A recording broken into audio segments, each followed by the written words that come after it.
एक बार भगवान ने मनुष्य रूप आके तब से प्रसन्न होकर राम अवतार धारण किया। तो महाराज ये कौन सी कथा है? मनु महाराज कौन थे, शत्रुपा कौन थे? तो कहा ये जो सृष्टि जिसके द्वारा प्रारंभ हुई है वो सबसे पहले पुरुष वो मनु महाराज, और शत्रुपा उनकी पत्नी का नाम था। तो उनका नाम था स्वयंभुव मनु। स्वयंभुव मनु अरु सतरूपा, जिनते भई नर सृष्टि अनुपा। ये नर सृष्टि स्वयंभुव मनु और शत्रुपा के से द्वारा इसका प्रारंभ हुआ है। तो ये बड़े प्रतापी राजा थे। अनेक वर्षों तक इन्होंने राज्य किया, प्रजा को सुखी किया। चौथापन जब आ गया तब इनके मन में हुआ कि हमने अपना जीवन व्यर्थ गवा दिया, भगवान की प्राप्ति नहीं हुई। तो वे बोले, हो इन विषय विराग, भवन बसत भा चौथपन, हृदय बहुत दुख लाग, जन्म गयो हरि भजन बिनु। अरे चौथापन आ गया मगर अभी तक भगवान की प्राप्ति नहीं हुई। बड़ा उनको वैराग्य हुआ, दुख हुआ।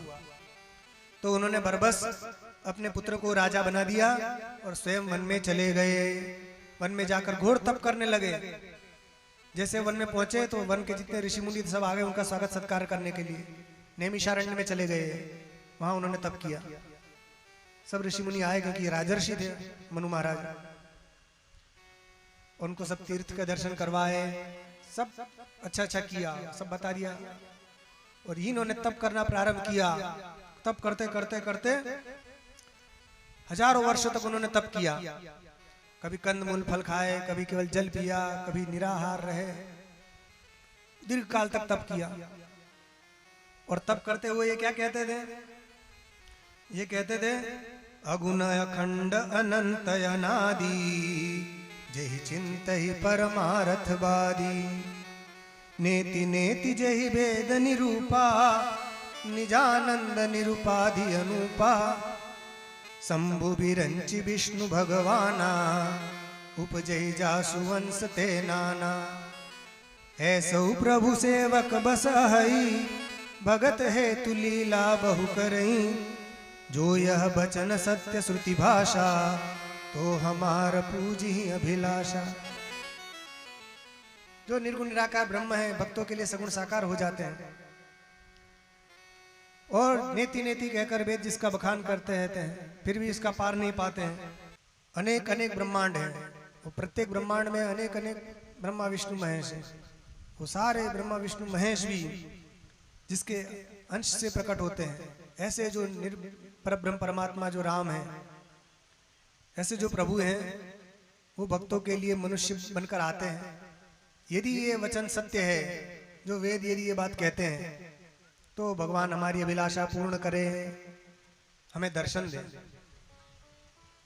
तो जब इनकी ऐसी प्रार्थना इन्होंने की तो ब्रह्मा विष्णु महेश कई बार आए इनके पास। मांगो मांगो वरदान मांगो, क्या चाहिए? मनु शत्रुपा क्या चाहिए मांगो। विधि हरि हर तप देखी अपारा, मनु समीप आए बहु आरा। बहुत बार आए, कहा मांगो क्या चाहिए? उन्होंने कहा महाराज कुछ नहीं चाहिए, आपसे कुछ नहीं चाहिए। जो चाहिए हमें उन्हीं से चाहिए। जो जिसका इष्ट होता है उसी से वो मांगता है, सबसे नहीं चाहिए हमको। और मांगो मांगो मांगो बर बहु भांति लोभाए, परम धीर नहीं चले ही चलाए। परम धीर थे इसलिए वो विचलित नहीं हुए। दूसरा कोई होता तो ठीक है भैया, तुम नहीं दो तुम दे दो। आजकल तो होता है ना, एक पार्टी में रहे, वहां से टिकट नहीं मिली, दूसरी पार्टी वाले के हम टिकट दें, फिर वहां चले गए। मनुष्य स्वार्थ देखता है, जहां उसको स्वार्थ मिला वहां पहुंच जाता है। मगर ये कि नहीं, हमें तो वरदान चाहिए। हमारे जो इष्ट जो हैं उन्हीं से वरदान लेंगे, आपसे नहीं चाहिए। जब उनका ऐसी घोर तप इनका देखा, इनकी बड़ी भारी निष्ठा इनकी हुई। ये निष्ठा देखकर जो परब्रह्म परमात्मा है राम, वो उन पर प्रसन्न हो गए और ब्रह्मवाणी हुई। और वरदान मांगो, हे मनुष्य शत्रुपा वरदान मांगो, मैं तुम पर प्रसन्न हूं, क्या चाहिए? जैसे वो कान में भगवान की वाणी उनके कर्ण के द्वारा हृदय में प्रविष्ट हुई तो शरीर उनका बिल्कुल दुबला हो गया था, हड्डी भर बचे थे। जैसे ही वाणी भगवान की कर्णों के द्वारा आए प्रविष्ट हुई, हृष्ट पुष्ट तन भय शरीरा, एकदम हृष्ट पुष्ट हो गए। हृष्ट पुष्ट तन भय सुहाए, मानो अभय भवंते आए, मानो अभी अभी आए हो। अब उन्होंने कहा महाराज बड़े प्रसन्न हुए, का क्या चाहिए कि महाराज जो शंकर जी जिस रूप का ध्यान करते हैं, का भुषुंडी जी के हृदय में जो स्वरूप बसाया हुआ है, उस स्वरूप का दर्शन हमको करा दीजिए सबसे पहले, फिर मांगेंगे जो मांगना होगा। कहा ठीक है। तो भगवान उनकी प्रार्थना पर प्रसन्न हुए और प्रसन्न होकर भगवान ने अपना स्वरूप वहां प्रकट किया। तो भगवान प्रकट हुए तो कैसा स्वरूप था उनका? नील सरोरुह नील मणि, नील नीरधर श्याम, लाजहि तन शोभा निरखी, कोटि कोटि सतकाम। नील सरोरुह नील मणि, मानो नील कमल। भगवान का वर्ण कैसा था? नील कमल के समान था, नील मणि हो, और नीरधर, पानी को धारण करने वाले बादल, उसके जैसा भगवान का वर्ण था। और इतना सुंदर रूप लेकर भगवान वहां प्रकट हुए कि उनको देखकर करोड़ों करोड़ों कामदेव लज्जित हो जाएं। इतना अद्भुत सौंदर्य भगवान का था। बहुत ही सुंदर उनके चरण कमल थे, बहुत सुंदर उनका कटी प्रदेश था। पीतांबर भगवान ने पहना हुआ था, गले में वनमाला थी, धनुष और बाण लिए हुए थे, कांधे पर जनेऊ भी थी, सुंदर तिलक सुंदर किया हुआ था, बड़े सुंदर विशाल नेत्र थे, बड़ी सुंदर नासिका थी, शंख के समान सुंदर ग्रीवा थी, और होठों का तो पूछना ही क्या, गुलाबी गुलाबी पंखुड़ी जैसे। ओ बड़े घुंघराले घुंघराले गुबरे गुबरे बाल थे, कर कमल इतने सुंदर थे। ऐसे भगवान वहां प्रकट हो गए। बोलो रामचंद्र भगवान की जय हो। उनको देखा तो देखते ही रह गए, इतना सुंदर रूप, इतना अद्भुत सौंदर्य। उनकी दृष्टि हटती नहीं थी कि इधर उधर देख ले गए, बहुत देर तक देखते रहे। और फिर उसके बाद राम जी अकेले नहीं आए थे, राम जी के साथ में कौन थे? उनके बगल में भी कोई था। कौन था? तो कहते हैं बाम भाग सो भति अनुकूला, सोमति अनुकूला, आदि शक्ति छवि निधि जगमूला, आदि शक्ति जगमूला, आदि शक्ति छवि निधि जगमूला, आदि शक्ति निधि मूला, जासु अंश उपजई गुण खानी, जासु अंश उपजई गुण खानी, जासु अंश उपजई गुण खानी, जासु अंश उपजई गुण खानी, अगणित लक्षि उमा ब्रह्मानी, अगणित लक्ष्य उमा ब्रह्मानी, अगणित लक्षि उमा ब्रह्मानी, अगणित लक्ष्य उमा ब्रह्मानी, भ्रुकुटी विलास जासु जग होई, प्रकुटि विलास जासु जग होई, भ्रुकुटी विलास जासु जग होई, प्रकुटि विलास जासु जग होई, राम बाम दिसी सीता सोई, राम बाम दिसी सीता सोई, राम बाम दिसी सीता सोई, राम बाम दिसी सीता सोई। तो कह रहे हैं कि वाम भाग में सीता जी भी प्रकट हो गई, जो आदि शक्ति है, छवि की निधि है और जगत का मूल है, जग मूल, और जिसके अंश से अनेक उमा रमा ब्रह्माणी प्रकट होती हैं, वे जगदम्बा सीता जी जिसकी भ्रुकुटी के विलास मात्र से जगत की उत्पत्ति हो जाती है। राम जी के वाम भाग में वो सीता जी शोभित हो रही थी। कौन सीता जी? जनक सुता जग जननी जानकी। जनक सुता जग जननी जानकी। जनक सुता जग जननी जानकी। जनक सुता जग जननी जानकी। अतिशय प्रिय करुणा निधान की। अतिशय प्रिय करुणा निधान की। अतिशय प्रिय करुणा निधान की। अतिशय प्रिय करुणा निधान की है। तो सीता जी भी प्रकट हुई वहां। क्यों प्रकट हुई? क्योंकि बिना सीता जी के राम प्रकट हो ही नहीं सकते। राम जी को प्रकट करने वाली कौन है? सीता जी हैं। बिना सीता जी के राम जी प्रकट हो ही नहीं सकते। क्योंकि राम कौन है? राम निर्गुण निराकार ब्रह्म है। उनको सगुण साकार करने वाली सीता जी है। राम ब्रह्म है, कुछ नहीं करते हैं, सब कुछ सीता जी करती हैं। वही जनक सुता जग जननी जानकी। तो उद्भव स्थिति संहार कारिणी ये सीता जी है।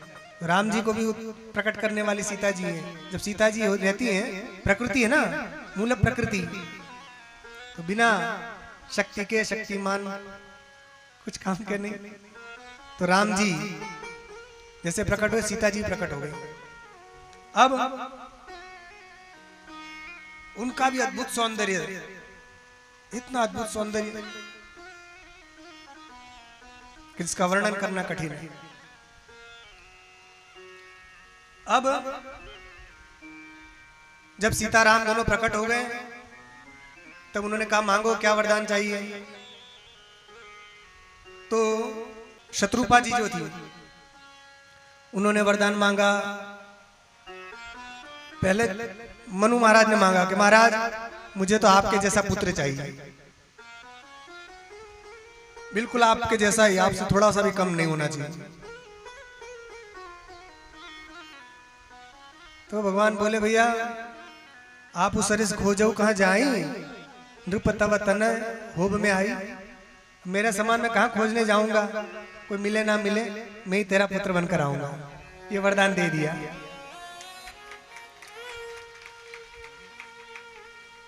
अब शत्रुपा जी की ओर देखा, मांगो देवी आपको क्या चाहिए। तो उन्होंने कहा कि जो हमारे महाराज हैं नृप, ये राजन जो चतुर हैं, बड़े चतुर नृप, इन्होंने जो मांगा वो मुझे भी वही चाहिए, वो मेरा भी अभिष्ट है। क्योंकि वो जानते थे कि ब्रह्मा विष्णु महेश कई बार आकर लुभा गए, फिर भी ये नहीं डिले। तो ये तो उनसे बड़े हैं, कौन इनसे समान, इनके समान कौन हो सकता है? भगवान के समान कौन है? कोई नहीं हो सकता। तो यही आएंगे, पता था उनको, मुझे भी आप पुत्र रूप में चाहिए। मगर महाराज इनके साथ साथ मुझे उसमें कुछ और ऐड करना चाहती हूँ। इनके वरदान के साथ साथ मुझे और कुछ एक्स्ट्रा चाहिए। का क्या? तो बोले कि जे निज भगत नाथ तव अहि, जो सुख पावहि जो गति लहहि। महाराज आपके जो भक्त जिस सुख को और जिस गति को प्राप्त करते हैं वो मुझे दीजिए। और बोली शत्रुपा जी, सोई सुख सोई गति सोई भगति, सोई निज चरण स्नेहु, सोई विवेक सोई रहनि प्रभु, हम ही कृपा करि देहु। कि महाराज जो आपको भक्तों की जो गति होती है, उनको जो सुख मिलता है, उनकी जो गति होती है, उनको जो भक्ति मिलती है, उनका जो आपके चरणों में प्रेम रहता है, और उनको जो विवेक होता है, और वो जिस प्रकार रहते हैं, मुझे मेरी भी रहनी करनी सब कुछ वैसी हो जाए, ये वरदान मुझे दीजिए। मतलब ज्ञान भी मांग लिया उन्होंने एक प्रकार से, विवेक, कि आपकी भक्ति तो रहे मगर ज्ञान भी बना रहे। तो जैसे ही भगवान ने उनके वचन सुने, बड़े प्रसन्न हो गए, उनको तथास्तु कह दिया। क्या बोले भगवान? मातु विवेक लौकिक तोरे, कबहु न मिटी अनुग्रह मोरे। तुरंत मातु, मातु शब्द कहकर संबोधित किया। हे माता, हे माता। कई लोग बोलते हैं हे माते, वो माते शब्द नहीं बनता है संस्कृत में, संबोधन में माता, हे माता ऐसे बनता है। तो कई लोग होते हैं ना टीवी में देख देख कर माते पिते कुछ भी बोलने लग जाते हैं। तो मातृ शब्द है तो उसका संबोधन हे माता होता है। तो यहां भगवान राम कहने लगे हे मां, मेरे अनुग्रह से आपका विवेक कभी नष्ट नहीं होगा। मतलब आपको ज्ञान तो अब भी हो जाएगा और वो कभी नष्ट नहीं होगा। तो वहां तो उनको नृप कहा मनु महाराज को, क्यों? क्योंकि अभी पिता बने नहीं है, बनेंगे। और यहां तो सीधे ही माता कह दिया, क्योंकि ज्ञान मांग लिया, तुरंत ही कह दिया, अभी से ही मां बना दिया। ये अनुग्रह मां, मां के प्रति। तो और जैसे उन्होंने सुना कि शत्रुपा ने तो ज्ञान मांग लिया है, तो जो मनु महाराज थे उन्होंने पैर पकड़ लिए भगवान के। महाराज एक वरदान और चाहिए मुझे। अरे अभी अभी तो लिया, फिर यहाँ फिर चाहिए, देंगे कि नहीं? अरे ठीक है देंगे। क्या चाहिए बताओ? कि महाराज मेरी तो आपके चरणों में पुत्र विषयक रति हो, बस मुझे ज्ञान नहीं चाहिए।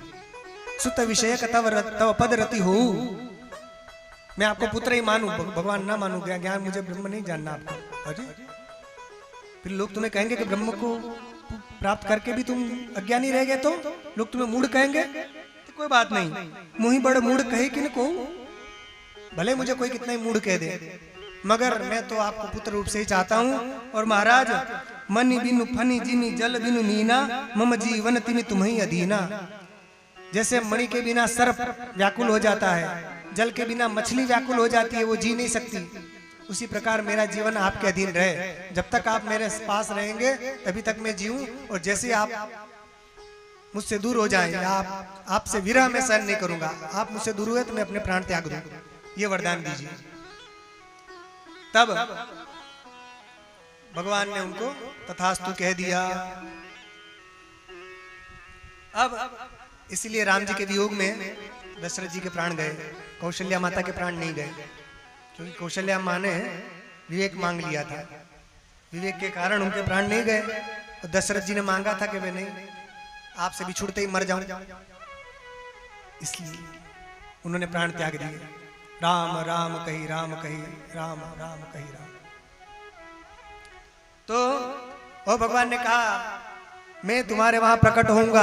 का कैसे? शाप के कारण नहीं, शाप के कारण तो कहीं प्रकट हुए, मैं अपनी इच्छा से प्रकट होऊंगा। इच्छा मैं नर वेश संवारे, होई हूं प्रकट निकेत तुम्हारे। अपनी इच्छा से प्रकट होऊंगा। अनसन सहित देह धरी ताता, करी हूं चरित भगत सुख दाता। और मैं अपने अंशों के सहित प्रकट होऊंगा।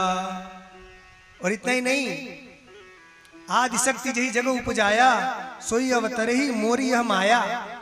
वो जो आदिशक्ति है जिसने सारे जगत को उत्पन्न किया है, ये जो महामाया है, ये सीता, ये भी अवतार लेगी। क्योंकि ये अवतार लेगी तभी तो हम कुछ कर पाएंगे, इनके बिना तो कुछ होना नहीं है, ये भी आएंगी। इस प्रकार उनको वरदान दिया। वरदान देकर अंतर्धान हो गए। और उसके बाद उनको कहा अब आप कुछ दिनों के लिए सुरपुर में निवास कीजिए, फिर जब उचित काल आएगा तब आप कौशल्या और दशरथ के रूप में अवधपुरी में आपका जन्म होगा। तब मैं आपका पुत्र बनूंगा और आपकी सारी इच्छाएं पूर्ण करूंगा। ऐसा कहकर भगवान अंतर्धान हो गए। बोलो सीताराम भगवान की जय हो।